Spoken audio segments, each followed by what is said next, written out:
Germanton multi speciality hospital, doctor Mir Jawad jar Khan, national award winner, senior orthopaedic surgeon and director of Germanten multi speciality hospital. इनके साथ most senior and well experience doctor की team आपकी खिदमत में रहेगी।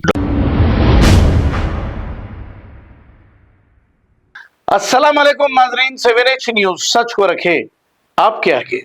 Jubilee hills constituency के इलाके में बीआरएस पार्टी की जानिब से BRS leader door to door जाकर अवाम से बीआरएस को वोट देने की अपील कर रहे हैं। इस मौके पर senior BRS leader Mohammed Aamir और दूसरे मौजूद थे। आइए देखते हैं इसी के चंद मनाजिर।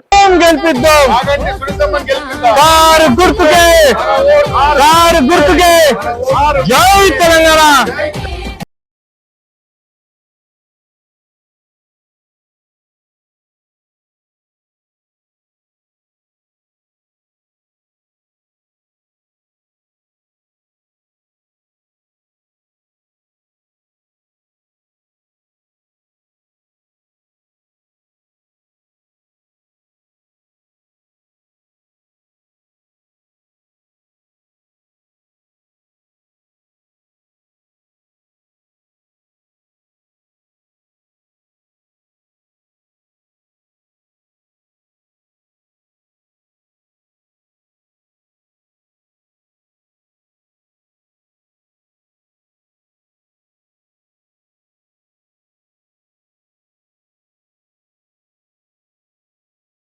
Germanton multi speciality hospital, doctor Mir Jawad jar Khan, national award winner, senior orthopaedic surgeon and director of Germanten multi speciality hospital. इनके साथ most senior and well experience doctor की टीम आपकी खिदमत में रहेगी। Doctor Wasif Azam, doctor Bharvi Chandori, senior cardiologist और दीगर स्पेशलिस्ट डॉक्टर की टीम खिदमत अंजाम दे रही है। Robotic surgery, advance cath lab, MRI, operation theatre, ICU, 2D ultrasound and pathological laboratory की 24 घंटे इमरजेंसी सर्विस के साथ अपने तमाम अमराज का मुकम्मल इलाज करवाइए। Germanten multi speciality hospital, opposite to pillar number 150, Attapur, Hyderabad. खबर है शहर की, खबर है गाँव की, खबर है सारी दुनिया की। 7H न्यूज पसंद आए तो लाइक कीजिए, शेयर कीजिए और सब्सक्राइब करना ना भूले। 7H news.